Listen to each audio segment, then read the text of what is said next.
Direct selling లో no అనేది మీ success కి మొదటి స్టెప్ లాంటిది. చాలా మంది కొత్తగా బిజినెస్ మొదలు పెట్టిన వాళ్ళు ఎవరైనా నో చెప్పినా ఈ బిజినెస్ అవ్వదు అని అన్నా కూడా నిరాశపడి బిజినెస్ వదిలేస్తా ఉంటారు. కానీ మీకు తెలియని విషయం ఏంటంటే సక్సెస్ అయిన లీడర్స్ అందరూ కూడా కొన్ని వందల మంది దగ్గర, వేల మంది దగ్గర నో విన్న వాళ్లే, నో చెప్పించుకున్న వాళ్లే. రిజెక్షన్ ని ఎలా హ్యాండిల్ చేయాలో కొన్ని పద్ధతుల ద్వారా ఈ వీడియోలో మీకు తెలియజేస్తాను. వీడియోని చివరి వరకు చూడండి, ఇది మీకు ఖచ్చితంగా హెల్ప్ఫుల్ అవుతుందని చెప్పేసి నేను అనుకుంటున్నా. మొదటి ఫార్ములా ఏంటంటే SW ఫార్ములాని మీరు గుర్తుపెట్టుకోండి. ఎవరైనా మిమ్మల్ని నిరాకరించినప్పుడు, మీన్స్ రిజెక్షన్ ఇచ్చినప్పుడు లేదా మీకు అబ్జెక్షన్ చెప్పినప్పుడు మీరు ఈ సూత్రాన్ని మనసులో అనుకోండి. ఏంటి ఆ సూత్రం, ఏంటి ఆ ఫార్ములా చెప్పాను?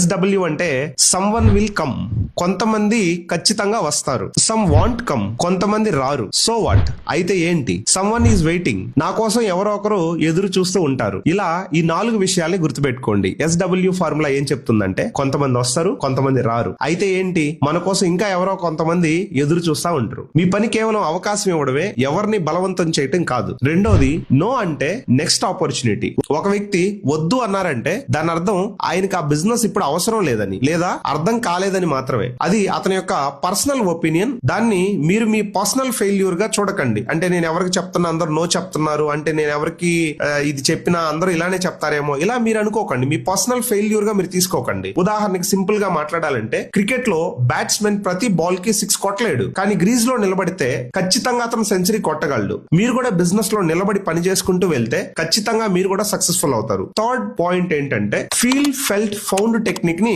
యూజ్ చేయండి. ఎవరైనా నా వల్ల కాదు లేదా ఇది వర్కౌట్ అవ్వదు అన్నప్పుడు వారితో వాదించకండి. మీరు ఈ పద్ధతిని ఫాలో చేయండి. వాళ్ళతో ఇలా మాట్లాడండి. ఫస్ట్ ఫీల్, నువ్వు చెప్పేది నాకు అర్థమైంది, నువ్వు ఎలా ఫీల్ అవుతున్నావో నాకు తెలుసు. రెండోది ఫెల్ట్, మొదట్లో నేను కూడా అలాగే ఫీల్ అయ్యాను, I felt the same. Found, కానీ నేను ట్రైనింగ్స్ కి వెళ్లి ప్రొడక్ట్ వాడిన తర్వాత నాకు అర్థమైంది ఇది కేవలం వస్తువులను అమ్మడం కాదు, లైఫ్ చేంజ్ చేసుకునే ఆపర్చునిటీ అని ఆ తర్వాత నాకు అర్థమైంది అనేది వాళ్ళతో నువ్వు డిస్కస్ చేయాలి. 4, డోంట్ బర్న్ బ్రిడ్జెస్.